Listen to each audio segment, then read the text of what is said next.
জীবনে রাইট। যদি এই জিনিসটা দেখা যায় 100টা মানুষের মধ্যে 99টা মানুষের তাই না?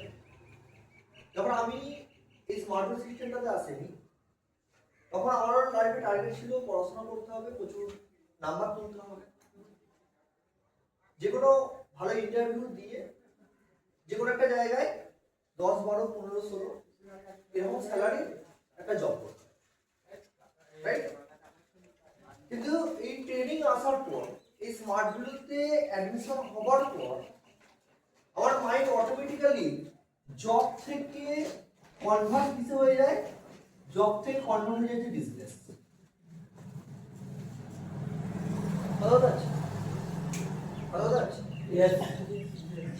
ব্যাপারটা হচ্ছে আমরা কেন জব করার চিন্তা ভাবনা নিই, আমরা কেন জব করবো বলে এর মধ্যে কিছু রিজন আছে, কিছু কারণ আছে। যে পয়েন্টগুলো বলবো প্রত্যেকটা পয়েন্টকে নিজের লাইফের সাথে রিলেটেড করার চেষ্টা করবো, তবে ট্রেনটাকে বুঝতে পারবে। ওকে, দেখো যদি কারোর 16 বছর বয়স হয় বা যদি কারোর 17 বছর বয়স হয় বা যদি কারোর 18 বছর বয়স হয়, এই 16, 17, 18 বছর ধরে তার বাবা তাকে বলেছে ভালো করে পড়াশোনা কর, না হলে জব পাবি না। তাহলে ছোটবেলা থেকে তার মাইন্ডের মধ্যে একটা ইনপুট ঢুকছে, যে ইনপুটটা তার বাবা দিচ্ছে সেটা হচ্ছে কি জব। তার মা বলছে তুই ভালো করে পড়াশোনা কর, না হলে জব পাবি না।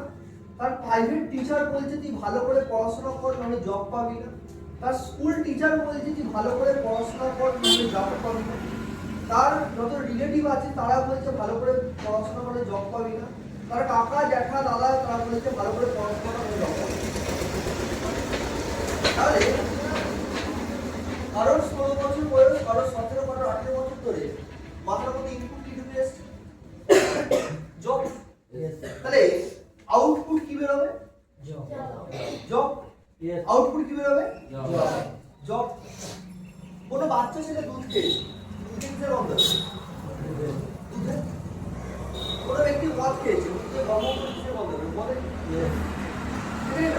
আজকে ছোটবেলা থেকে আমাদের মাইন্ডের মধ্যে ইনপুট ঢুকে এসছে জব, আউটপুট কি বেরোবে, জব বেরোবে, তাই না?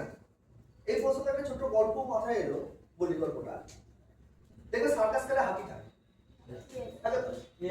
ওই হাতিটাকে জঙ্গল থেকে যখন ধরে নিয়ে আসা হয়, বাচ্চা হাতিটাকে একটা সরু চেন দিয়ে বেঁধে রাখে, রাইট?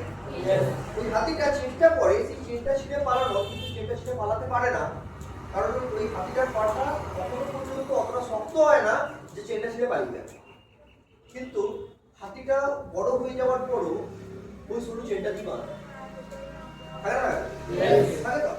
কিন্তু ডিসকভারি, অ্যানিম্যাল প্ল্যানেট থেকে শুরু করে বিভিন্ন ন্যাশনাল জিওগ্রাফিক বিভিন্ন চ্যানেল আমরা দেখেছি হাতিগুলো বড় বড় পিলারকে লাথি মেরে ভেঙে ফেলে দিচ্ছে, ছুঁড়ে করে একটা বড় বড় গাছকে উপরে ফেলে দিচ্ছে, রাইট?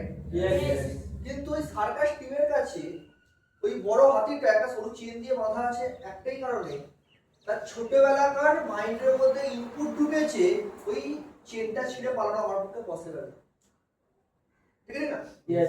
আজকে 18-20 বছর বয়স হবার পরও সেই ছোটবেলা থেকে সেই মাইন্ডের মধ্যে যে ইনপুট গুলো ঢুকে এসছে, কাকা দিয়েছে, বাবা দিয়েছে, মা দিয়েছে, প্রাইভেট টিচার দিয়েছে, স্কুল টিচার দিয়েছে, জ্ঞাতি গোষ্ঠী, পাড়া প্রতিবেশী সবাই দিয়েছে, ভালো করে পড়াশোনা করে জব পাবে না। আজকে আউটপুট আমাদের কি বেরোচ্ছে, জব করার জন্য যাচ্ছি, রাইট? এবারে যে জব, এই যে চাকরি, এই চাকরিটা কথাটা এসছে প্রত্যেকে চাকর থেকে, ঠিক না? যদি ইংলিশে বলে সার্ভিস, সার্ভিস বলে এসছে প্রত্যেকে সার্ভেন্ট থেকে। সার্ভেন্ট মানে চাকর।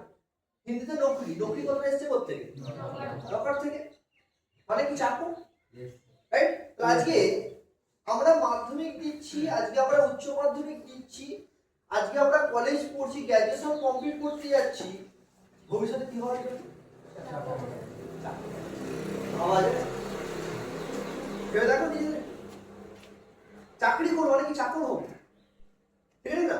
তাহলে এই যে দোষটা, এই দোষটা পুরোটাই যে বলবো আমাদের বাবাদের দোষ বা আমাদের দোষ এমন না, এর পিছনে কিছু একটা হিস্টোরিক্যাল কারণ আছে, কারণ খুব ভালো করে বুঝবে। মানে বাংলার শেষ স্বাধীন নবাব কে ছিল? সিরাজউদ্দৌলা, রাইট? তার যে সেনাপতি যে ছিল কে? মির্জাফর, রাইট?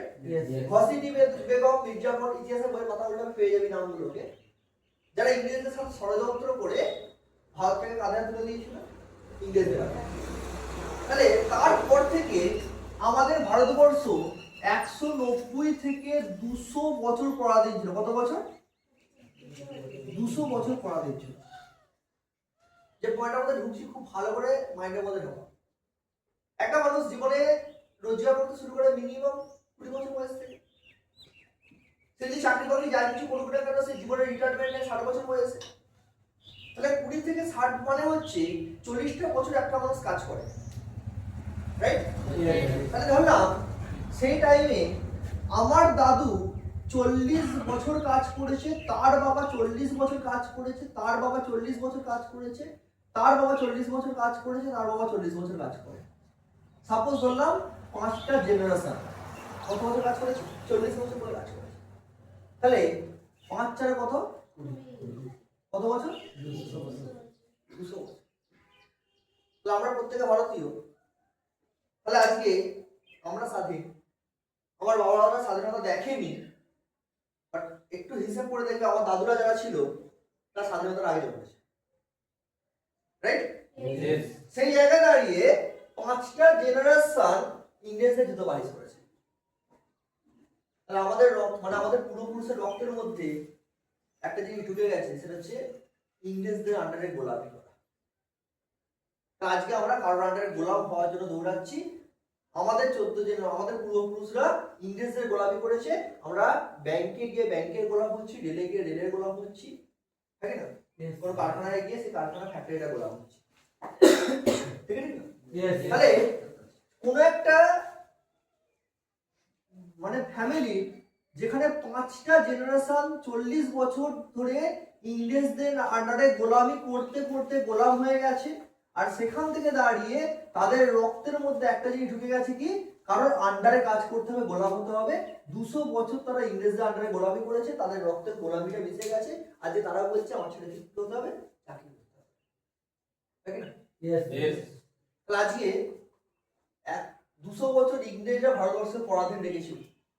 1947 সালে 15ই আগস্ট ভারতবর্ষ স্বাধীনতা লাভ করেছে, কিন্তু আমাদের মাইন্ডের মধ্যে আমরা থেকে গেছে আমরা পরাধীন থাকবো, লোকের আন্ডারে কাজ করবো। একটু ভেবে দেখো, কথাগুলো পয়েন্টগুলো ভেবে দেখো, ডিপলি হবে, ঠিক আছে না? এবার জব ভার্সেস বিজনেস, এর মধ্যে ডিফারেন্টটা কি? একটা ছোট্ট গল্প বলছি, গল্প বললে বুঝতে পেরে যাবে জবের সাথে বিজনেসের ডিফারেন্টটা কি। স্টোরিটা বলছে এইরকম, ধরো একটা বিশাল বড় বিল্ডিং আছে, সেই বিল্ডিংটাতে বড় বড় ইন্ডাস্ট্রি তারা সেই বিল্ডিংটাতে কাজ করে।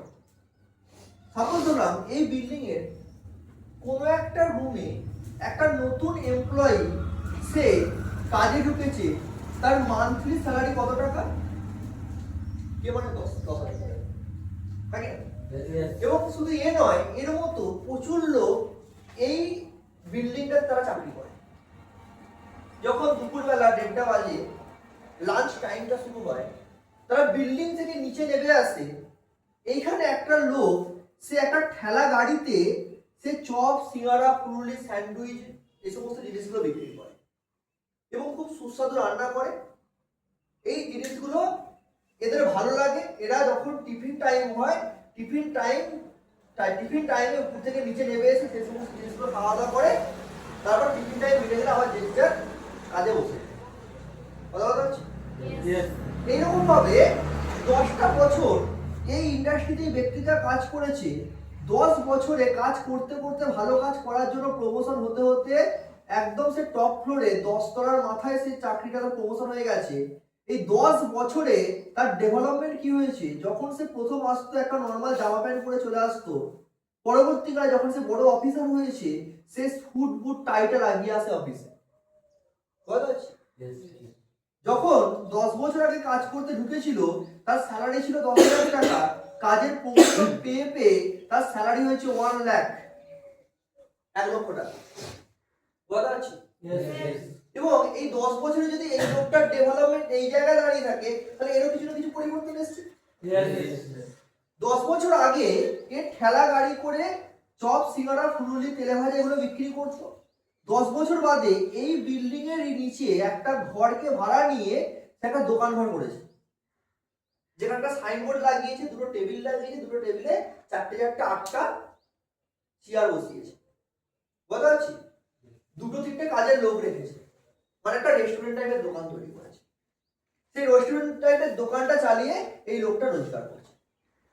প্রতিদিনের মতো এই লোকটা এই রেস্টুরেন্টে খেতে এসেছে, চেয়ার টেবিলে বসে এর মালিককে, মানে যে একটা টাইম ঠেলা গাড়িটার মালিক ছিল, এই দোকানের মালিকটাকে বলছে, আমি আপনাকে 10 বছর যাবত চিনি, আমরা ব্যবহার, কথাবার্তা, সততা একদম ঠিকঠাক আছে, আপনি রেস্টুরেন্টটা কি করবেন? আপনি এক কাজ করুন, আমাদের এই বিল্ডিং এ ঝাড়ু মারার জন্য সুইপার পোস্টে একটা সিট ফাঁকা আছে, একটা বিশ্বস্ত লোককে আমাদের কোম্পানি খুঁজছে, আমি আপনার হয়ে কোম্পানির মালিকের সাথে কথাবার্তা বলে নেবো, আপনি কালকে থেকে এই বড় বিল্ডিংটাতে ঝাড়ু মারার কাজ করবেন। তখন এই লোকটা এই ঠেলা গাড়ি চালাতো, আজ থেকে 10 বছর আগে একটা ছোট্ট দোকান ঘর ভাড়া নিয়ে রেস্টুরেন্ট খুলেছে, সেই লোকটা বলছে, আমি আপনার প্রস্তাবটাকে অ্যাকসেপ্ট করতে পারলাম না, মেনে নিতে পারলাম না। কেন? প্রবলেমটা কোথায়? বলছে, এইরকম দোকান আমার একটা নয়, এই চত্বরে এরকম আমার 3টে দোকান আছে। একটা দোকানে আমি বসি আর দুটো দোকানে কর্মচারী রাখা আছে। যে 2-3টে লোক আমার দোকানে কাজ করে, তাদের প্রতিদিনের ডেলি পেমেন্ট দিয়ে দেওয়ার পর যে সমস্ত জিনিসগুলো নিয়ে আমি কাজ করি, তেল, গ্যাস, বেসন, সোডা, ঠোঙা, এই সমস্ত জিনিসগুলো কেনার পর, ইলেকট্রিক ভাড়া মিটিয়ে দেওয়ার পর, সবকিছু মিটিয়ে দেওয়ার পর একটা দোকানে আমার লাভ থাকে কত টাকা করে? একদিনে 10,000 টাকা করে লাভ থাকে। তার মানে একটা দোকানে 10,000 টাকা, দুটো দোকানে 20,000 টাকা, 3টে দোকানে কত টাকা লাভ হচ্ছে? 30,000। একদিনে সে ইনকাম করছে কত টাকা? 30,000। সে যদি 30 দিন দোকানটা খুলে রাখে, তাহলে মাসের শেষে ইনকাম কত টাকা আসছে? 9 লাখ টাকা। 9 লাখ টাকা। এই জন্য আমি আপনার প্রস্তাবটাকে অ্যাকসেপ্ট করতে পারলাম। কথা বলতে পারছি? এটা একটাই কারণ না, এর বড় কোম্পানিতে চাকরির প্রস্তাবটাকে রিজেক্ট করার একটা কারণ না, আরো অনেকগুলো কারণ আছে। কারণটা হচ্ছে, যদি এই লোকটা কোনো কারণে কোনো অ্যাক্সিডেন্টালি যদি ডেথ হয়ে যায়, এর ছেলে যদি এসে বলে যে আমি বড় পোস্টে চাকরি করবো, মাস গেলে 1 লক্ষ টাকা মাইনে দিতে হবে, কোম্পানি মালিক দিবে না, তাই না? ওর ছেলে যদি মনে করে যে আমি কোম্পানি চাকরি করবো, যদিও যোগ্যতা থাকে, তাকে এই জায়গা থেকে তার বাপের মতো আস্তে আস্তে উন্নতি করতে হবে, ঠিক আছে না? কিন্তু এই লোকটা যদি মারা যায় কোনো কারণে, এই লোকটা যদি কোনো কারণে মারা যায়, তাহলে এই লোকটার ছেলে ও দোকানে আসবেই না।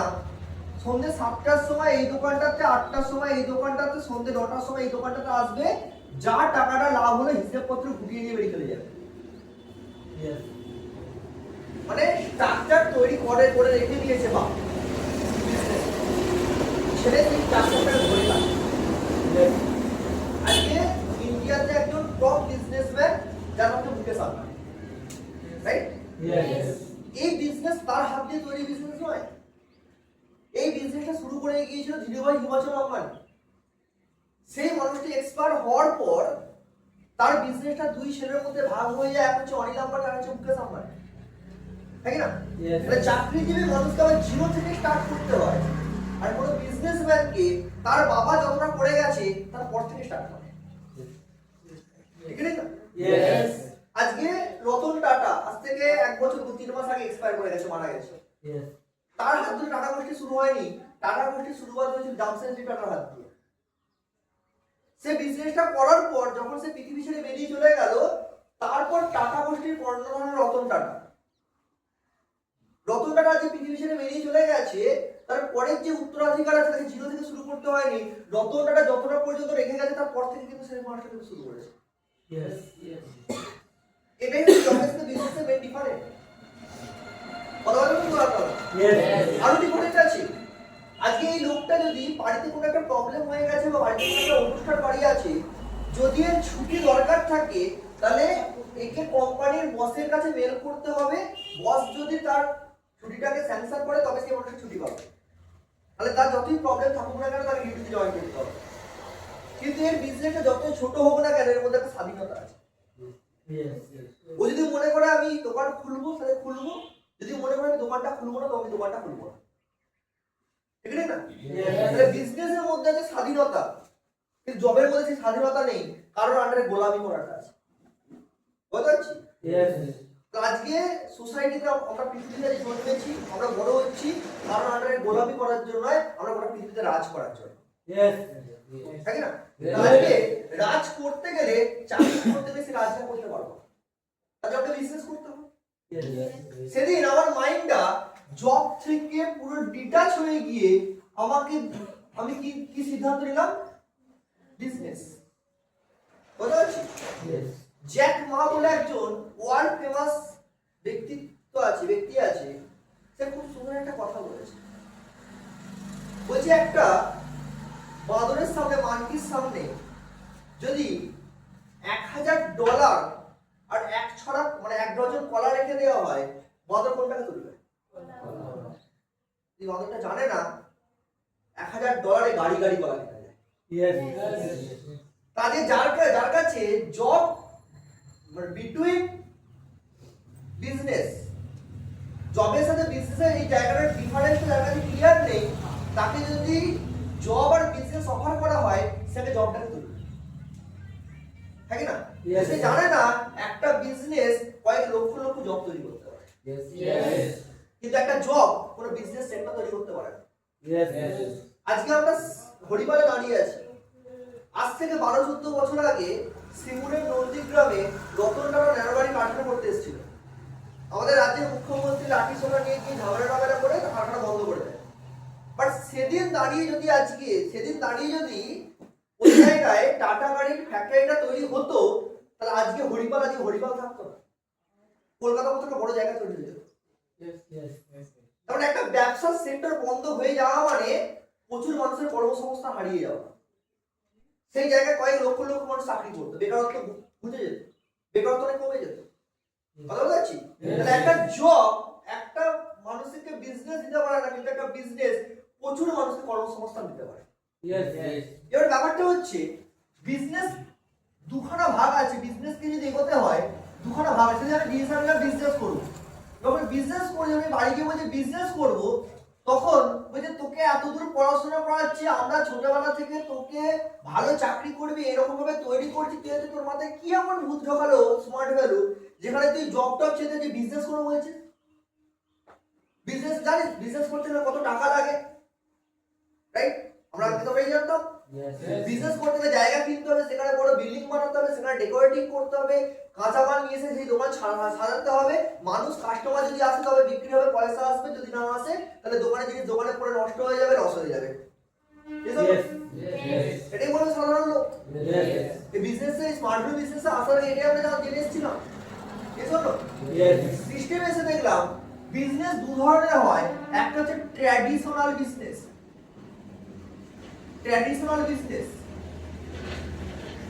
আরেকটা যেটা বিজনেস যেটা আমরা করি সেটা হচ্ছে স্মার্ট বিজনেস।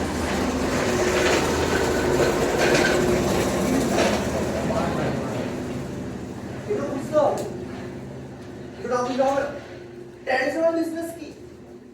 আজকে নিচে যে সেলুনটা খোলা আছে সেই লোকটা কিছু ব্লেড, কিছু রেজার, কিছু জল স্প্রে করার মেশিন, কিছু হেয়ার ড্রায়ার, কিছু চুল সোজা করার হেয়ার স্ট্রেটনার নিয়ে সে যে ব্যবসা করেছে সেটা হচ্ছে ট্র্যাডিশনাল বিজনেস।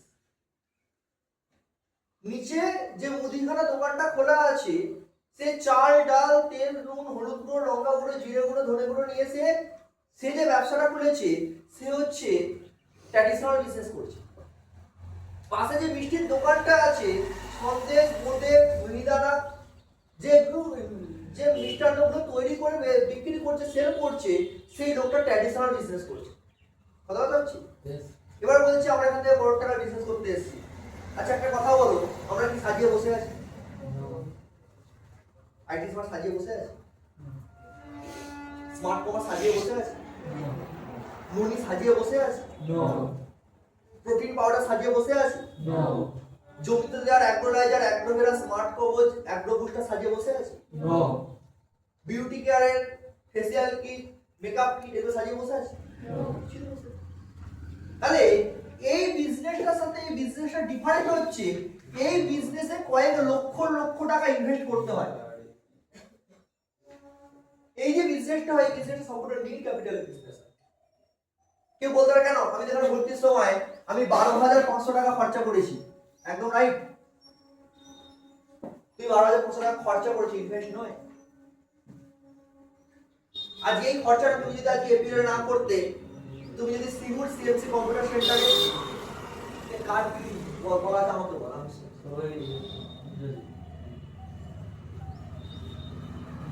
যে পয়েন্টটা বলেছিলাম, কেউ বলতে পারে আমি তো এখানে যখন অ্যাডমিশন হয়েছি, কে বলে টাকা লাগে না, আমি তো 12,500 টাকা খরচা করে এখানে ভর্তি হয়েছি। একদম কথাটা ঠিক। 12,500 টাকা তুমি খরচা করেছো, ইনভেস্টমেন্ট নয়। আর এই খরচাটা তুমি যদি এপিএল না করতে, তুমি যদি যুব কম্পিউটার সেন্টারে কম্পিউটার শিখতে যেতে, ওই খরচাটা অনেক কম করতে হবে। তুমি যদি কম্পিউটার কোর্সটা যদি সিএমসি কম্পিউটার সেন্টারে গিয়ে করতে যেতে, সিএমসি কম্পিউটার সেন্টারে গিয়ে তো সেই খরচাটা করতে হবে। ঠিক না? ইনভেস্টমেন্ট কোনটাকে বলে? পাশে যে মুদিখানা দোকানটা নিচে খোলা আছে, ও 4 টিন সরষের তেল তুলে রেখে দিয়েছে বিক্রি করবে বলে। ওই সরষের তেলটা 15 দিনে বিক্রি হতে পারে, 2 মাসে বিক্রি হতে পারে, 3 মাসে বিক্রি হতে পারে। বিক্রি হলে পরে টাকা উঠে চলে এলো।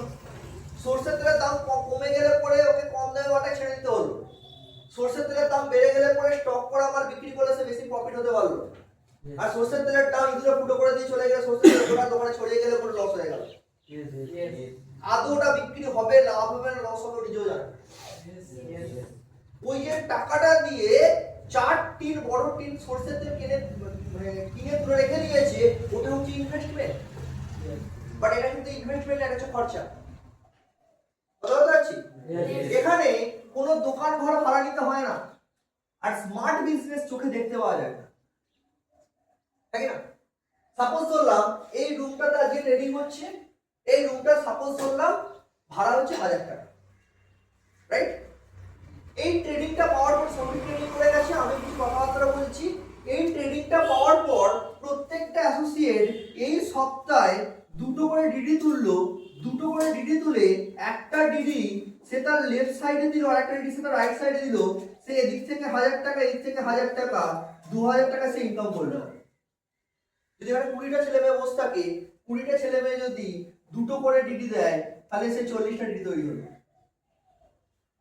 রাইট? 40টা ডিডি মানে ইনকাম হচ্ছে 40,000 টাকা।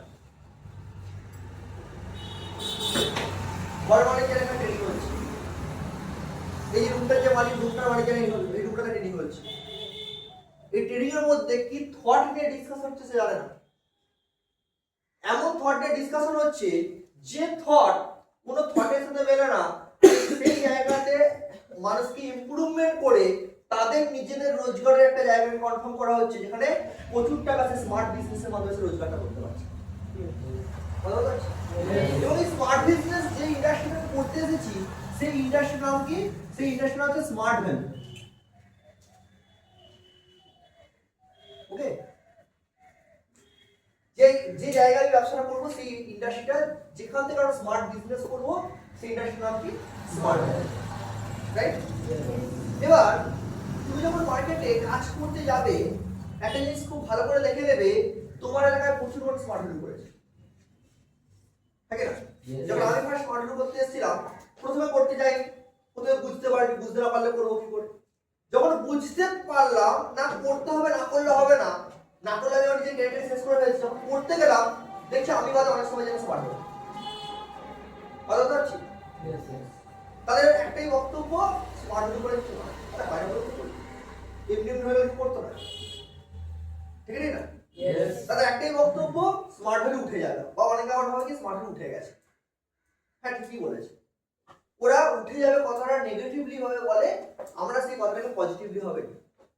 যদি আমি আমার দিক থেকে দেখি, যখন আমরা 2014-15 সালে যখন স্মার্ট ভ্যালু করতে এসেছিলাম, আমাদেরকে বলেছিল যে উঠে যাবে, সাইকেল থেকে বাইক উঠেছিলাম। 2016-17-18 সালে যারা স্মার্ট ভ্যালু করতে এসেছিল, তাদেরকে বলেছিল উঠে যাবে, বাইক থেকে 4 টাকা উঠে গেছে। যখন 20-22 সালে স্মার্ট ভ্যালু পড়ছিলাম, তখন কি বলেছিল উঠে যাবে, যখন ফরেস্ট কোয়ালিফাই করেছিলাম, প্লেনে উঠে পড়েছিলাম। ঠিক না? তাহলে ওরা উঠে যাবে মানে কি, ওরা ভেবেছিল শেষ হয়ে যাবে, আর উঠে গেছিল কি নেগেটিভলি না, উঠে গেছিল পজিটিভলি।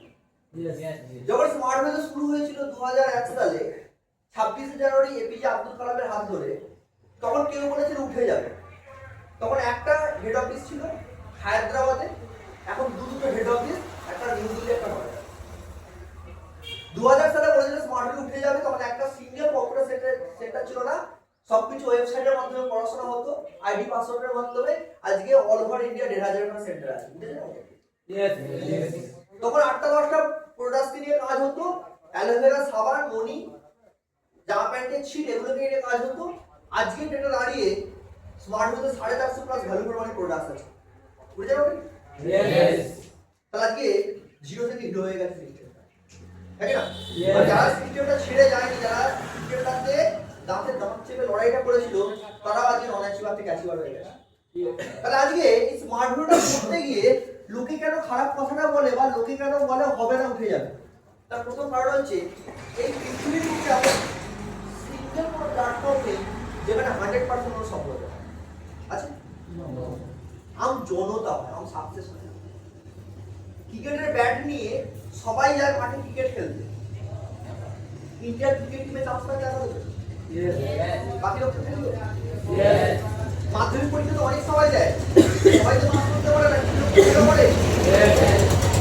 এই যে কাজগুলো পরীক্ষা দেবে, সবাই পাস করবে, কিছু লোক পাস করবে, বাকি লোক ফেল করে যাবে, যাবে না? সবাই গান গায়, সকালটা ঘুম থেকে উঠে জোর গান গাইছে, সাড়ে 9টা চ্যাম্পিয়ন তো হবে, আসবে ভালো তো হবে, তার ফাংশনে গান গাইবে, ঠিক না? ঠিক তো? আজকে পৃথিবীর বুকে এমন সিঙ্গেল কোনো প্ল্যাটফর্ম নেই যে প্ল্যাটফর্মে 100% সফল হয়। আর স্মার্ট ভ্যালু যদি একটা সফল প্ল্যাটফর্ম হয়, এই স্মার্ট ভ্যালু প্ল্যাটফর্ম কিন্তু 100% সফল হয়, কারণ আম জনতা হয়, আম সাকসেস হয়। তাহলে আজকে যে লোকগুলো এইখান থেকে সাকসেস পায়নি, তারা কি চাইবে কেউ এখান থেকে সাকসেস পাক? তারা কি চাইবে আমি পাইনি যাতে এও না, আমি পাইনি যাতে এও না পায়, তার জন্য চেষ্টা করবে। দেখবে বিভিন্ন দেশে ভালো ভালো খেলা আছে যেগুলো জাতীয় খেলা হিসেবে স্বীকৃতি দিয়েছে। ভারতবর্ষের জাতীয় খেলা কি? ন্যাশনাল গেম কি? কবাডি। তাহলে এত ভালো খেলা ক্রিকেট আছে, ভালো খেলা ফুটবল আছে, এগুলো ছেড়ে দিয়ে ভারতের মানুষ কবাডি খেলাকে জাতীয় খেলা হিসেবে কেন স্বীকৃতি দিবে? দেখবে কবাডি খেলায় যখন একজন ব্যক্তি তার লক্ষ্য পয়েন্টটাকে ছুটে যায়, পিছন থেকে 5জন ব্যক্তি তার হ্যান্ডেল টেনে ধরে বলে তোকে করতে। ভারতবর্ষ কালচারটা এরকম। আজকে যে কিছু করতে পারেনি, আজকে সেই জায়গা থেকে, সেই এরিয়া থেকে তুমি যদি কিছু করে ফেলো, ওই বন্ধুগুলো ওকে, আজকে যে কিছু করতে পারেনি, ওই জায়গা থেকে তুমি যদি কিছু করে ফেলো, ওই বন্ধু বান্ধব গুলো বলবে কি রে তুই না একদিন স্মার্টফোনে ভর্তি হয়েছিস, আজ তুই সাইকেল নিয়ে যাচ্ছিস, আজ ও ছেলেটা স্মার্ট ভ্যালু করে আজ 4 চাকা নিয়ে যাচ্ছে, তা কি করে হলো? সেদিন দাঁড়িয়ে লোকটা কিন্তু কোশ্চেনটা জবাব দিতে পারবে না। সেই জন্য ওই জায়গা থেকে কখনোই কেউ চাইবে না কেউ স্মার্ট ভ্যালুতে সফল হয়ে যাবে। ঠিক না? কারণ তোমার আমার এলাকায় 2008-এ, 2010-এ, 2015-এ, 2020, 2022-এ কেউ না কেউ ভর্তি হয়েছে। সবাই এখান থেকে ক্যারিয়ারটাকে তৈরি করতে পারেনি। কে পারেনি? ট্রেনিং হচ্ছে হরিপালে, হরিপাল আসার আগে আগের স্টেশন মালিয়াতে নেমে গিয়ে মালিয়া পার্কে গার্লফ্রেন্ডের হাত ধরে বসে আছে। হবে ক্যারিয়ার? আসছে শ্রীরামপুর থেকে, দেখে দিয়ারে অনেক গার্লফ্রেন্ড বয়ফ্রেন্ড না, চল আমিও দেখে আসি ওয়ান্ডার ওয়ার্ল্ড পার্কে কি হয়। সে ওয়ান্ডার ওয়ার্ল্ড পার্কে গিয়ে তার গার্লফ্রেন্ডকে বা বয়ফ্রেন্ডকে নিয়ে বসে ক্যারিয়ার তৈরি করতে পারবে? অনেকক্ষণ ধরে বসে থাকতে হয়, পেটে খেতে পারি না, পায়ে বিশাল যন্ত্রণা হয়, কতক্ষণ ধরে বসে থাকার ধৈর্য আমার নেই। ক্লিয়ার? আমার ট্রেনিং যেতে একটু ভালো লাগছে না, আমি ট্রেনিং যাবো না। তো সে ক্লিয়ার করতে পারবে? স্মার্ট হলে কি পারে একবার দেখে নাও। আমাদের যখন স্কুলের ক্লাস হয়, কত মিনিটের ক্লাস? 40-45 মিনিটের ক্লাস তো? স্যার লেট করে 10 মিনিট পড়াছে, থাকে না? চিত্রগুপ্তের খাতা খুলে আরো 5 মিনিট নাম ডাকতে শুরু করে, রাইট? মনিটার নাম লিখেছে, কে কাল দিয়েছে, কে খিস্তি দিয়েছে, তার বিচার করতে লাগে আরো 5 মিনিট। ক্লাস চলতে পিছন থেকে কেউ কুত্তাটাকে, কেউ বিড়ালটাকে, কেউ শিয়ালটাকে আগে যাতে ছিল মনে হয়, ঠিক আছে, সেটা থামাতে থামাতে টাইম লাগলো আরো 5 মিনিট। আগের দিনে কি পড়া হয়েছিল না হয়েছিল সেটা নিয়ে রিভিশন করতে করতে লাগে আরো 5 মিনিট। তাহলে গেল কত মিনিট? 35 মিনিট চলে গেল। তাহলে ক্লাস হয় অল্টারনেটলি 10 মিনিট, ঠিক তো? তারপরেও হাতে ঘষি করে যেতে লজ্জা লাগে বলে ব্যাগে করে ঘষে দিয়ে তখন মজা লাগে। তারপরেও ক্লাস করতে করতে একবার জল আনতে যাই, একবার বাথরুম করতে যাই, বাথরুম না পেলে বাথরুম করতে যাই, থাকে না? 45 মিনিট তার ওয়েট করার দরকার ছিল, ক্লাসের শেষে বাথরুম করতে যাবে, কিন্তু তার ধৈর্য ধরছে না, বাথরুমটা মিনিট পরে না গোটা স্কুল চত্বরটা ঘুরে আসবে।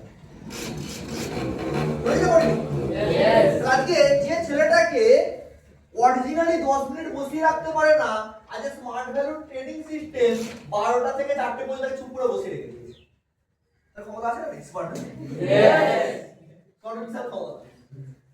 যে ছেলেকে 10 মিনিট বসিয়ে রাখার ক্ষমতা নেই স্কুলে প্রাইভেটে, আজ সেই ছেলেটাকে আজকে 4-5 ঘন্টা চুপ করে একটা জায়গায় আসুন মাঝ করে চুপ করে বসে রেখে। আজকে সবাই এই তাহলে এই সিস্টেমে পাওয়ার অনেক বেশি, যে আরো বিশাল কিছু করতে পারে। ঠিক না? ব্যাপারটা হচ্ছে এই স্মার্ট ভ্যালু সিস্টেমটাতে আজকে কেউ বিভিন্ন টাইমে অ্যাডমিশন হয়েছে, তারা কিছু করতে পারেনি, কেউ প্রেম করতে ব্যস্ত ছিল, সে কি করছে সেগুলো দেখতে ব্যস্ত ছিল, সে নিজে কিছু করতে পারেনি, আলটিমেট সেও চাইবে না আদার্স কেউ আমাদের পাড়া থেকে বিশাল কিছু করে দেবে। তাহলে পাড়ার লোক ওকে ঘুরিয়ে সেই কোশ্চেনটা করবে, কি রে তুই তো স্মার্ট ফোন করেছিলিস, আজ ও গাড়ি চড়ে ঘুরে বেড়াচ্ছে, ঘুরতে যাচ্ছে, তোরটা হবে কবে? সেদিকে সেই কোশ্চেনটার অ্যান্সার দিতে সে পারবে না, সে চাইবে না কেউ ওই জায়গা থেকে স্মার্ট ফোন। কেউ 3 to 5 ইয়ার্স, 3 থেকে 5টা বছর স্মার্টফোনটাকে ফুললি ফোকাসিং করতে পারে, কত বছর? 3 to 5 ইয়ার্স স্মার্টফোনটাকে ফুললি ফোকাসিং করতে পারে, সে কোন জায়গায় গিয়ে পৌঁছতে পারে, কি পেতে পারে, যে জিনিসগুলো পেতে পারে না, সত্যি কথা বলতে আমরা ভাবি, আজ আমি ভাবাবো সেটা সত্যি কথা পাওয়া দরকার আছে। আর এগুলো স্মার্টফোনটা কোথাও পাওয়া যায়। প্রথম যেটা পেতে পারে সেটা শুধু ইনকাম নয়, সে যেটা পেতে পারে সেটা হচ্ছে ইনকাম সিকিউরিটি। কি বলো? ইনকাম সিকিউরিটি মানে সে যদি মারাও যায় তার পরিবারকে পথে বসতে হবে না, সে যা টাকা ইনকাম করছে তার পরিবার ঠিক সেম টাকা ইনকাম। ভালো যাচ্ছে? চাকরি করতে গেলে মাসে পেমেন্ট দেয়, 12 মাসে 12 বার পেমেন্ট দেয়। স্মার্ট ভ্যালু করলে উইকে পেমেন্ট দেয়, মানে 1 বছরে সে পেমেন্ট পাবে 52 বার, এবং এই 52টা উইকলি ইনকাম, সেই ইনকামটা একটা সিকিউরিটি আছে। যেরকম চাকরি ফিল্ডে এই জন্য সরকারি করা না, আমার কাছে এপ্রিলের সার্টিফিকেট আছে, এপ্রিলের যে হেড বিপিন কুমার এর সাথে ভালো যোগাযোগ আছে, ক্যাম্পাসে বসে চাকরি করতে হবে, কষ্ট করতে হবে, চাকরি করতে হবে, বাট চাকরি করতে ইনকাম করতে পারবো না, এরা কি পাবো করতেছে। ইয়েস, এবং শুধু আমি না, প্রচুর মানুষ আছে যারা মানুষ ইন্ডাস্ট্রিতে ইনকাম সিকিউরিটি দিয়ে বসে আছে। একটা লিডারের নাম বলছি, ট্রেনিং পাবে তোমার পরবর্তীকালে, যার নাম হচ্ছে রানা সরকার। স্মার্ট ভ্যালুর টপ 3 ঘন্টার মধ্যে যে সেকেন্ড র্যাঙ্ক করে, 2 নম্বরে যারা র্যাঙ্কিং আছে। এখন এভরি উইক ইনকাম করে 10 লক্ষ টাকা, 1 বছরে তার ইনকাম আছে 1 কোটি 20 লক্ষ টাকা, উইদাউট বোনাস থাকে। সেই মানুষটা একবার অ্যাক্সিডেন্ট করেছিল, সেই মানুষটা একটানা 2 মাস কোমায় ছিল। কোমা থেকে বেরিয়ে আসার পর একটানা 2 বছর বেড রেস্ট ছিল। 2 মাস কোমায়, 2 বছর বেড রেস্ট, একটা সিঙ্গেল উইক তার রোজগার বন্ধ হয়নি, এভরি উইক আজকে রোজগার স্মার্টফোন দিয়ে গেছে। ইনকাম সিকিউরিটি হয়? চোখের সামনে প্রুফ পেয়েছে তো? যে মহিলা মিত্র মঞ্চ হয় ট্রেনিং হয়, যখন আমরা ওই ধরনের ট্রেনিং দিতাম, কোন সপ্তাহে হয়তো রবীন্দ্রবন হয়, কোন সপ্তাহে হয়তো মহিলা মিত্র মঞ্চ হয়। একদিন ট্রেনিং নিতে গিয়ে দেখছি বাইরে একটা বক্স রাখা আছে, বক্সের মধ্যে কেউ 10 টাকা, কেউ 20 টাকা, কেউ 50 টাকা সব পেয়েছে। কেন পেয়েছে বুঝতে পারছিলাম। যখন ট্রেনিংটা স্টার্ট হলো, যে ইন্ট্রোডাকশন করতে এলো, সেই রিজনটা ক্লিয়ার করে কেন টাকাগুলো সব ফেলছে। দেখা গেল অর্জুন দে বলে একটা লিডার ছিল, সেই টাইমে তাকে প্লাটিনা ছিল। আর সেই অর্জুন দে ক্যান্সার রোগে আক্রান্ত ছিল। ডাক্তারকে বলেছিল খাইয়ে দাও, ইয়ার বেশি দিতে পারবে না, একবার মারলো তারপর একদম লাস্ট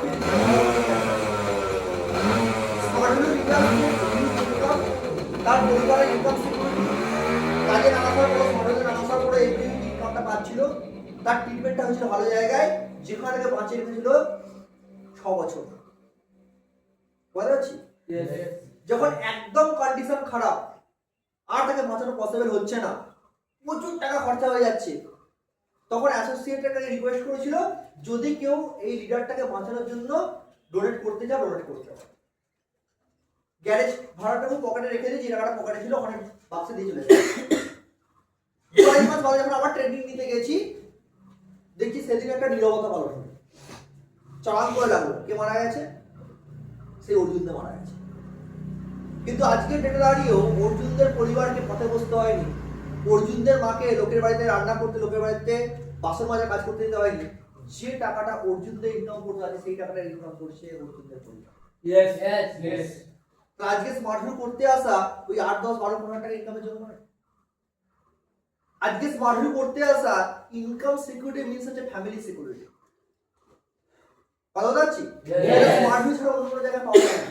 ইনকাম কি করে না আজকে দিনের আগে সবাই ইনকাম করে। আজকে হরিপাল স্টেশনে যে লোকটা 15 টাকা ঝালমুড়ি মেখে বিক্রি করছে, সেও ইনকাম করছে, তাই না? যে আপেল বেদানা কলা বিক্রি করছে, যে হকারটা, আজকে সেও ইনকাম করে। যে হরিপাল স্টেশনে টিকিটটাকে কেটে দিচ্ছে, টিকিট মাস্টার, আজকে সেও ইনকাম করে।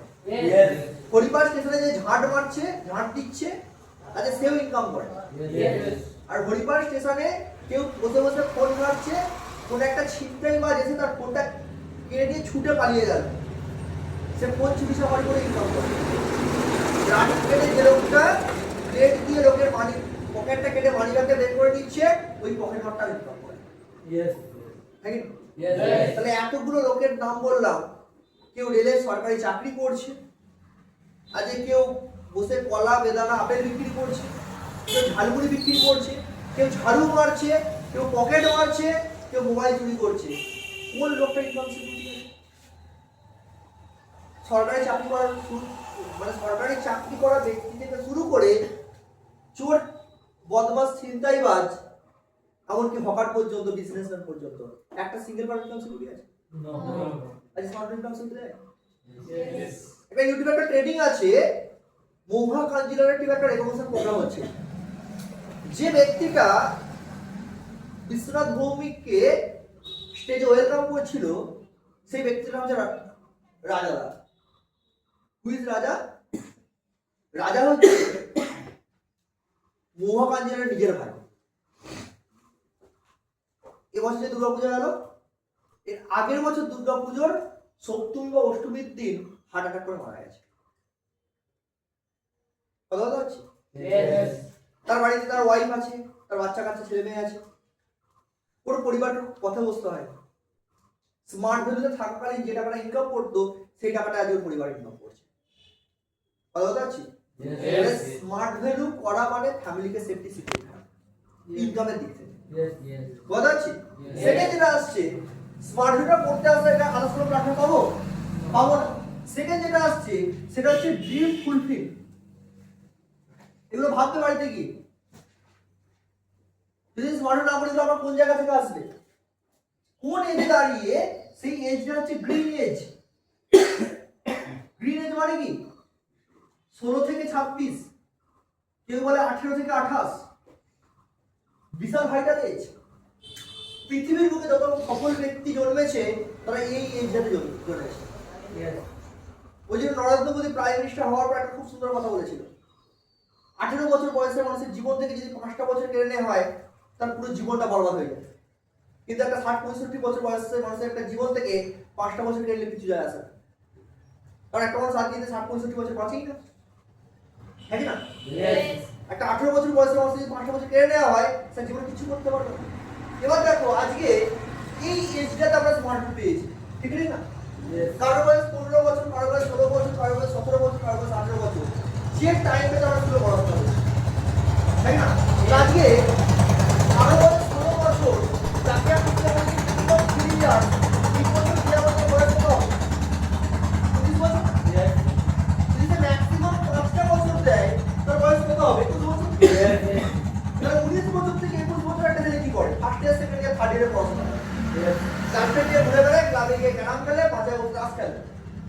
আচ্ছা সেই টাইমে যদি আমি আমার লাইফে যে ড্রিম গুলো আছে সেই ড্রিম গুলো ফুলফিল করতে পারি, আদার্স মানুষের থেকে আমি ডিফারেন্ট বা আলাদা হলাম না? হলাম। এবং স্মার্ট ভ্যালু শুধু স্বপ্ন দেখায় না, প্রত্যেকটা স্বপ্নকে হাতে ধরে কমপ্লিট করে। বুঝতে পারছি? এমন অনেক ফ্যামিলি আছে, আজ রাজদাকে দেখেছিলাম, অডি নিয়ে আসে না, হেভি লাগে না? অরিজিনাল রাজা কাইন্ড অফ বুঝিস না? কলকাতা কাকুর কাছে ওরা ট্রেন নিতে গেছে, লাস্ট ট্রেন বাড়ি ফিরেছে, তখন এত ফোনের জামানা ছিল না। রাজুদার বন্ধু দুজন, সনাতন মালিক, নিজেদের মধ্যে ডিসকাশন করে নিয়েছে পরের দিন সকাল 10টায় ট্রেন ধরবো, আজকে সারাদিনে যা কাউন্সিলিং গুলো হয়েছে দুজন মিলে সবকটা বাড়ি থেকে ফলো গুলো। পরের দিন সকালবেলা পুরাবাজার স্টেশনে এসে দেখছে সনাতন মালিক রাজুদা আসে না, ওর বন্ধু রাজু পাখির আসে। আমি তো একটা ফলো করতে যাবো না, আমি রাজুকে নিয়ে যাবো। তখন রাজুদের বাড়িতে যাচ্ছে, গিয়ে দেখতে পাচ্ছে যে জায়গায় রাজুদের বাড়িটা ছিল সে বাড়িটা নেই, আগের দিন ঝড়ে উড়িয়ে নিয়ে চলে গেছে। ওখানে রাজু করে জোর চিল্লাচ্ছে। তারপরে একটা কালো তাঁবু, মানে পলিথিন লাগানো আছে তাঁবুর ভিতর থেকে বেরিয়ে আসছে রাজু পাখি, একটা হাতে বালতি নিয়ে গামছা। তোর কি অবস্থা রে? তোর বাড়ি বলছে কালকে পর্যন্ত ছিল, আজকে আর নেই। বলছে তোদের বাড়ি বানাতে হবে, বাঁশ ফাঁস কাটতে হবে, রাস্তায় থাকার মধ্যে ব্যবস্থা করতে হবে ফ্যামিলি নিয়ে। তুই এক কাজ কর, তুই ফ্যামিলি সামলা, আমি তাহলে গিয়ে একাই ফলোগুলো করছি। বলছে দাঁড়া আমি যাবো। তুই যাবি? বলে হ্যাঁ যাবো। বলছে ফ্যামিলি? বলছে যদি আমি আজকে বাঁশ ধারে গিয়ে বাঁশ কেটে যদি আবার মাটির বাড়িটা বানাই, দরমা দেওয়া বাড়িটা বানাই, তাহলে আমার দরমা দেওয়া বাড়ি থেকে যাবে। আমার যদি ফ্ল্যাট কিনতে হয় তাহলে আমাকে স্মার্ট হতে হবে। তখন কি করে, সমস্ত প্যান্ট জামা সব কাদায় ভর্তি হয়ে গেছে, একটা পলিথিনের উপরে প্যান্টটাকে পেতেছে, আর একটা বালতির জলে একটা গামছা ডোবাচ্ছে, জলটা নিচ্ছে আর প্যান্টটাকে কাদাতে তুলছে। লাস্টে দেখো পুরো প্যান্টটাই ভিজে গেছে কাদা তুলতে। পোড়াবাজার স্টেশনে এসে রোদে দাঁড়িয়ে আছে, প্যান্টটা শুকোচ্ছে, রোদে মানে প্যান্টটা পরে রোদে শুকোচ্ছে। কথা যাচ্ছে? আজকে এই ফ্যামিলির একটা ছেলে আজকে ডেটে দাঁড়িয়ে যে গাড়িটা ছেলে ঘুরে বেড়ায়, সেই গাড়িটার দাম হচ্ছে 1 কোটি টাকা।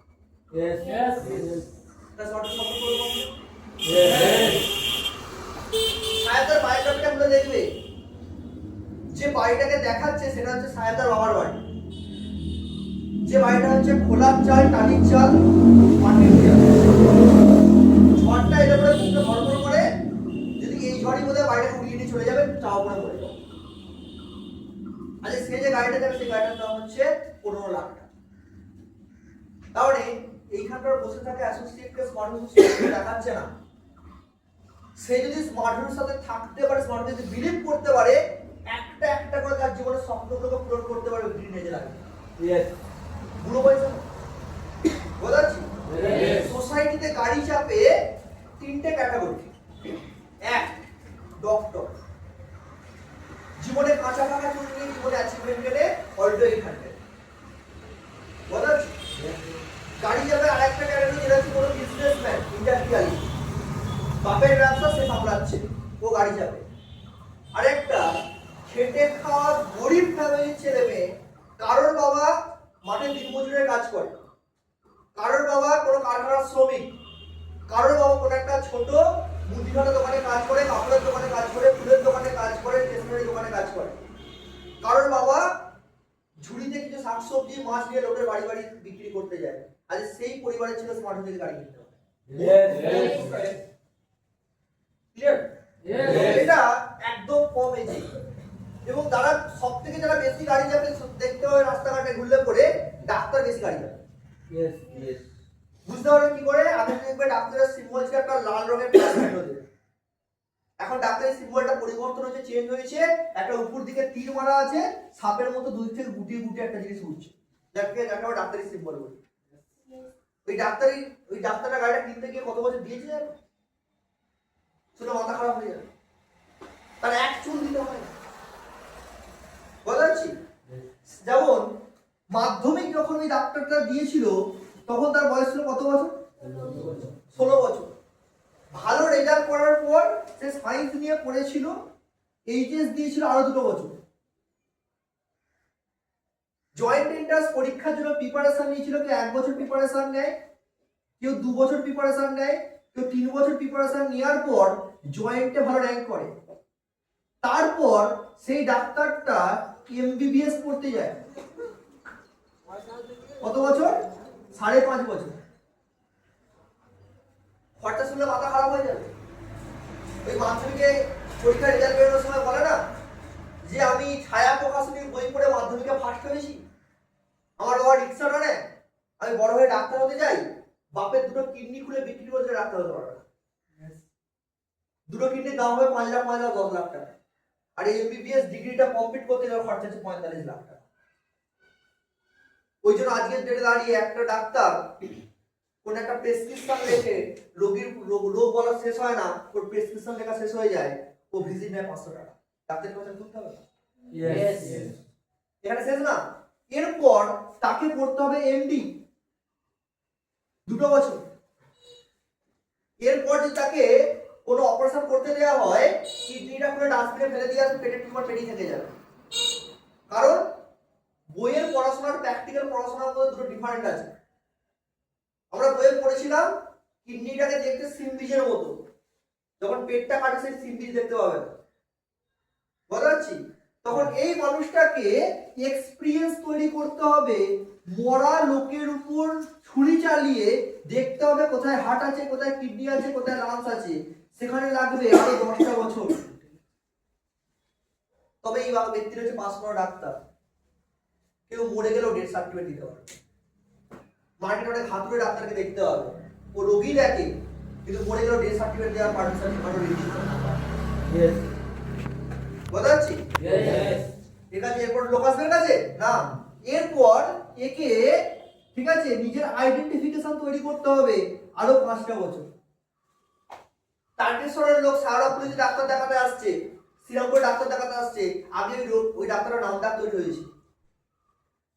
কোনো চেম্বার খুলে বসে আছে, কোনোদিন একটা রোগী এসেছে তো কোনোদিন একটা রোগী আসেনি।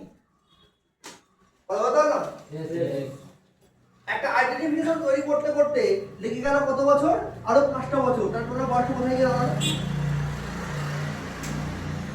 16 দিয়ে 18, 1 বছরই ধর। 19 আর 5-এ হাফ বাদ দাও, 19 আর 5-এ 24, আর 26, 26 আর 10-এ 36, 36 আর 5-এ কত? 41। তার মানে 41-42 বছর বয়সে কাঁচা পাকা চুল নিয়ে একটা ডাক্তার জীবনে রোজগার শুরু করে। সে যখন যে একটা গাড়ি কেনে তার বয়স হচ্ছে 45, 46, 48। ওটার কাছে অ্যাচিভমেন্ট না, ওটার কাছে অ্যাম্বুলেন্স। যদি কোনো হার্ট অ্যাটাক হয়ে যায় ডাক্তারটারই, ওই গাড়িটাই ওকে হসপিটাল নিয়ে যেতে সাহায্য করবে। বাড়ির কোনো ব্যক্তি জানলা দিয়ে লাল রঙের কোনো রুমাল বা ওড়না নাড়বে, বহু সময় দেখতে পারে। অটো যাচ্ছে, লাল রঙের ওড়না নাড়তে নাড়তে যাচ্ছে, এমার্জেন্সি আছে সাইড তাই না? তাহলে সেই লোকটা প্রচুর ডিগ্রি, প্রচুর টাকা খরচা করে, প্রচুর টাইম ইনভেস্টমেন্ট করে আজকে সে 45 বছর বয়সে 4 চাকা কিনতে পারে, বাট 4 চাকার কিন্তু ফায়দা তুলতে পারবে না। মানে সেই 4 চাকাটা প্রচুর স্পিডে যেতে পারে, কিন্তু অত স্পিডে গেলে পরে ওর হার্টে হাওয়া লেগে যাবে, হার্ট দুর্বল হয়ে গেছে। ঠিক না? তাহলে আজকে 42-45 বছর বয়সে গিয়ে অ্যাচিভমেন্ট আর 20 বছর বয়সে গিয়ে একটা অ্যাচিভমেন্টের মধ্যে বিশাল ডিফারেন্স আছে। ঠিক না? এবং এই ডাক্তারটা কি লেভেলের এফোর্ট দেওয়ার পর এই 4 চাকাটা মেনটেন করতে পারে জানো? তার সিঙ্গেল এফোর্ট আজকে আমাদের স্মার্টফোন দিতে হয় না। যখন তুমি নাক ডাকিয়ে ঘুমোচ্ছ ভোর 4টে 4:30টার সময়, ওই ডাক্তারটা ঘুম থেকে উঠে পড়ছে, উঠে কি করছে, ফ্রেশ ট্রেশ হয়ে তার বাড়ির সামনে যে চেম্বারটা, যা তার বাড়িতেই চেম্বার বানানোর ডাক্তার, সেখানে একটা খাতায় 30টা রোগীর নাম লেখা আছে। সে চা বিস্কুট খেতে খেতে রোগী দেখা শুরু করে সকাল 6:30-7টা থেকে 9টা-10টা পর্যন্ত বাড়িতে রোগী দেখার পর ব্রেকফাস্টটা বাড়ি থেকে করে বেরিয়ে পড়ে বাড়ি। কোথায়? কোনো নার্সিং হোমে অপারেশন আছে, সেখানে সকাল 10টা-10:30 থেকে দুপুর 2টা-2:30 পর্যন্ত কোনো অপারেশন করে। যদি কোনো সরকারি হাসপাতালে ডাক্তার হয়, তারা আবার ইমার্জেন্সিতে ডিউটি পড়ে, রাউন্ডের ডিউটি পড়ে, সেখান থেকে আসে রাউন্ড মারতে যায় হসপিটালে। সেখান থেকে বেরিয়ে এসে বিকেল 4টে থেকে কোনো একটা ওষুধের দোকানে, সন্ধ্যে 7টা থেকে কোনো একটা প্যাথোলজি ল্যাবে, 9টার সময় কোনো একটা ওষুধের দোকানে, রাত্রি 10টা-11টার সময় বাড়ির পাশে কোনো একটা মেডিকেল শপে চেম্বার করে ডাক্তারটা বাইরে ঢোকে রাত্রি 12টার সময়। সারাদিন রোগ জীবাণু রুগী নিয়ে হেঁটেছে, সাবান টাবান মেখে পুরো ফ্রেশ হওয়ার পর একটু ব্রেকফাস্ট করে রাত্রিবেলা ঘুমোতে যাওয়ার আগে ডাক্তাররা পড়াশোনা করে, ম্যাগাজিন পড়ছে। কারণ যত দিন যাচ্ছে মেডিকেল সায়েন্স ডেভেলপমেন্ট হচ্ছে, এই কম্পিটিশন মার্কেটে ওকে ওর নিজের লেভেল ধরে রাখতে গেলে ওকে পড়াশোনা করতেই হবে, না তো রোগীও রাখতে গেলে অন্য ডাক্তারটা চলে যাবে, তাই না? রাত্রি 1টা-1:30টার সময় ঘুমোতে যাচ্ছে ডাক্তারটা, আবার পরের দিন ভোর 5টার সময় 4টের সময় উঠে যাচ্ছে।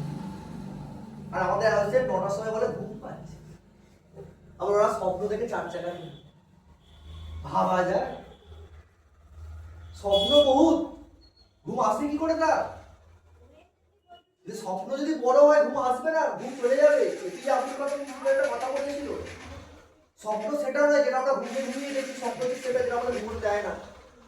ঘুম তার পাবে যার স্বপ্ন নেই, আর যার স্বপ্ন যে ঘুম আসবে না, মাঝরাতে তরাক তরাক করে ঘুম ভেঙে যাবে। কথা বলতে পারছি না? এটা হচ্ছে ব্যাপার। আজকে ইয়ং এজে দাঁড়িয়ে সেটা জীবনের ড্রিমগুলোকে ফুলফিল করতে পারে, যেটা আমাদের সবসময় পসিবল।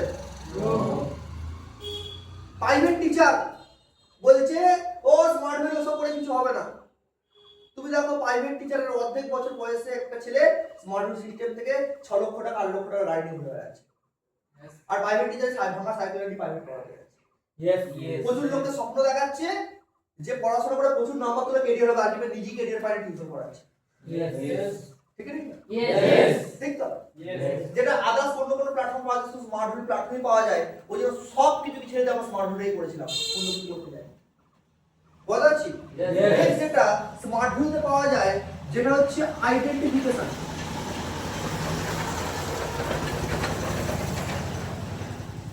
বুঝো এটার পয়েন্টটা কি বোঝো? আইডেন্টিফিকেশন মিন্স কি? পরিচিতি। আজকে এখানকার কোনো ছেলের নাম তার পাড়ায় গিয়ে জিজ্ঞাসা করা হয়, পাড়ার লোক বলবে ডাক নাম বলো, ভালো নাম চিনি না। বলবে কি বলবে? বলবো তো? জিজ্ঞাসা করছে তোর বাপের নাম কি, যার কথা বলতে বাবার নাম কি। যদি বাবার নাম বলতে না পারে সেটাকে দেখাতেই পারবে না। আমাদের স্মার্ট হোম এরকম অনেক হয়েছে, ছেলের নামে চেক এসছে স্মার্ট হোম থেকে, পিওর গোটা পাড়া খুঁজে উদ্ধার করতে পারলো না, চেকটা দিল্লি রিটার্ন করে গেল। পরে ফোন করে চেকটা বর্ধমান ও কলকাতা থেকে আনাতে হচ্ছে, তারপর আধার কার্ড ও ভোটার কার্ড নিয়ে গেছে চেকটাকে কালেক্ট করতে হচ্ছে। আইডেন্টিফিকেশন ঠিক আছে না? আচ্ছা স্মার্ট হোম যেটা বানাবে, যেটা কোনোদিন টাকা দিয়ে কেনা যায় না, সেটা হচ্ছে আইডেন্টিফিকেশন। হেভি হেভি ফেমাস লোক, বহুত টাকা ইনকাম করে, আইডেন্টিফিকেশন দেবে। আচ্ছা তোমার নাম কি? রোহিত পাপিয়া। তোমার স্কুলের হেডমাস্টারের নাম কি? সত্যদেব সিং। এই যে সত্যদেব সিং। তোমার স্কুলের হেডমাস্টারের নাম রাজকুমার খামরুই। দেখছেন রাজকুমার খামরুই হেডমাস্টার, ওর স্কুলে প্রচুর সম্মান, বহুত টাকা কামায়। চেনো? তোমার স্কুলের হেডমাস্টারের নাম কি? কি? সত্যদেব সিং। চেনো সত্যদেব সিংকে?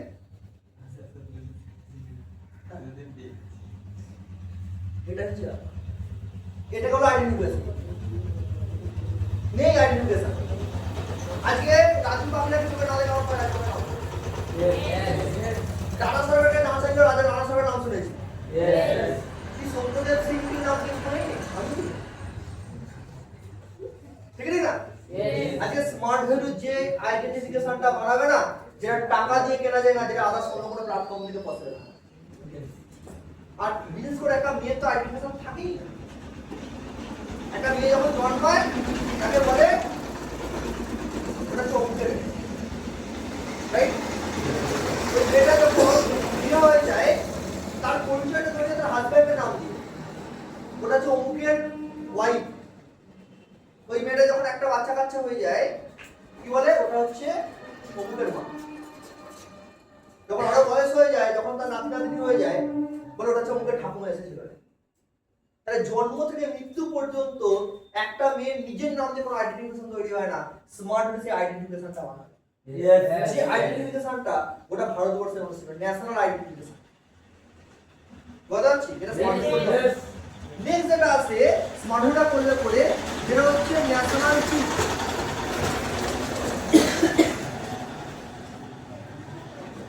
যখন আমি এখানে ঢুকছিলাম এখানকার কেউ নিজেদের মধ্যে বলা বলে আলোচনা করেছিল রামোজি ফিল্ম সিটি গোয়ার গল্প থাকে না? আমি কিছু আগে শুনছি, কিন্তু আদার লোকের কাছে রামোজি ফিল্ম সিটি গল্প শুনতে পাওয়া যাবে না। সেখানে যে গল্পটা শুনতে পাওয়া যাবে সেটা হচ্ছে দীঘার গল্প। তাম্রলিপ্ত এক্সপ্রেস হাওড়া থেকে 6:50 ছাড়ে, দীঘায় ঢোকায় সকাল 10টার সময়। টিকিটের প্রাইস হচ্ছে 110 টাকা। আর যেখানে অনেক অ্যাসোসিয়েট এসছে, ও মামা আজ ট্রেনে যাবে 100 টাকা দাও, কোনো আমাকে 100 টাকা দিয়ে দিতে। তাহলে একটা সাধারণ মানুষের ঘুরতে যাওয়ার জায়গা কোনটা? দীঘা, রাইট?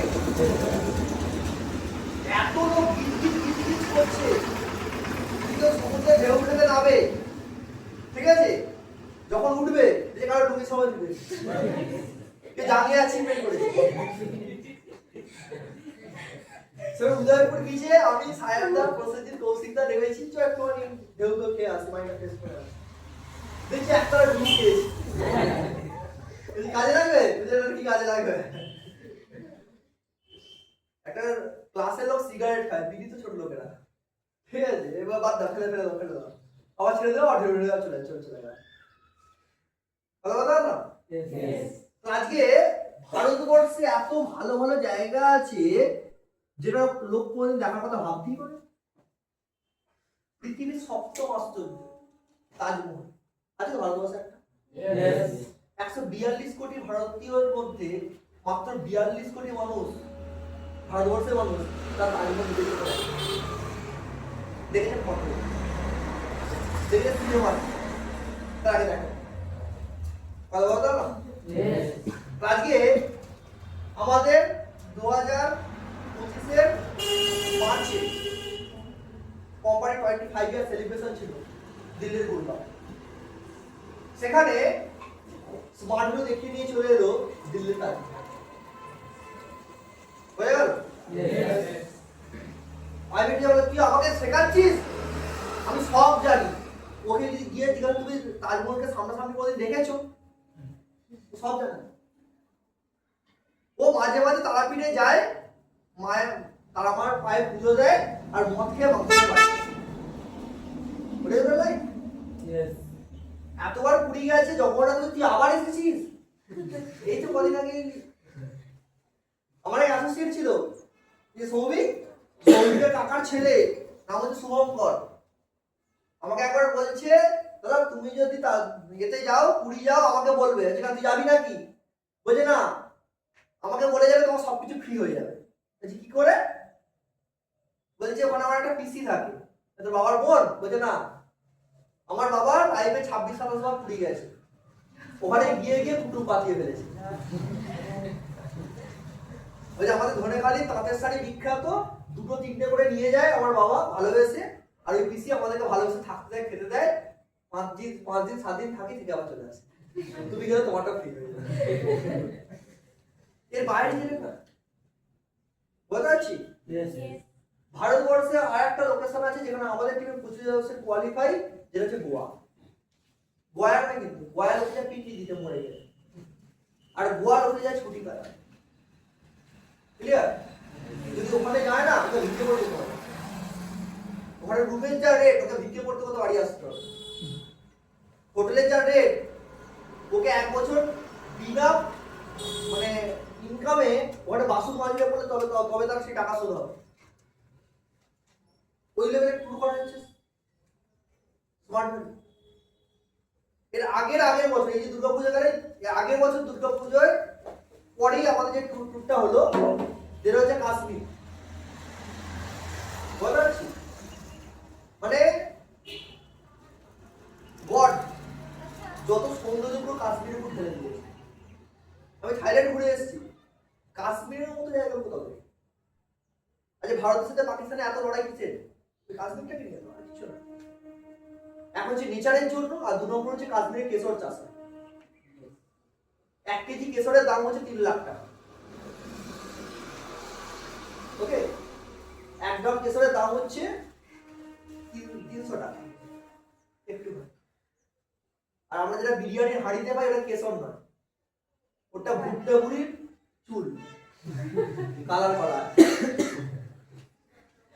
ভুট্টাতে একটা রেশমের অংশ থাকে না, ওটা কালারিং করে ওটা মেশানো হচ্ছে, কিছু সুগন্ধি স্প্রে করা আছে। আমরা হচ্ছে কেশর, অরিজিনাল কেশর না। আমরা কেশর জমিতে গিয়ে কেশর হাতে তুলে দেখেছি, প্রচুর টাকা দাও। কিছু বলেনি না, কিছু বলেনি। আমাদের এখানে কারো একটা পেয়ারা গাছ আছে, একবার গিয়ে ছিঁড়ে দেখ না, রান্নাঘর থেকে তেড়ে বেরিয়ে আসবে। পেয়ারা গাছ থেকে মুখে নিয়ে ছুটছি আমরা। অনেক ফটো আছে, দেখে নিবি। ওখানে আপেল গার্ডেনে গিয়ে আপেল ছিঁড়ে আমরা আপেল খাচ্ছি, অপরিচিত ব্যক্তি। আর একটা কুল গাছ আছে, টক কুল, ঠিক আছে? বাঘের পিছনে যে বাঘ ছুটবে, ঠিক আছে? যেটা ঢিল মেরেছে, ঠিক আছে? এই কাকে বলে কুল পাচ্ছিস? কাশ্মীরে চলে যায়, কাশ্মীরের লোক সত্যি খুব ভালো। যত দাঙ্গা ঝামেলা ওদের মধ্যে, বাট কোন টুরিস্টদের সাথে ওদের ঝামেলা করে না। ওই যে পেহেলগাম, যেখানে পাকিস্তান টেররিস্ট গুলো ইন্ডিয়ার 26-27 জনকে মেরে দিল, হিন্দু নাগরিককে, ওই জায়গা থেকে আমরা ছবি তুলে এসেছি। ডাল লেক, আজকে যদি এখন যদি কেউ যায়, ওখানে পুরো একদম বড়, ওখানে ক্রিকেট খেলা যাবে।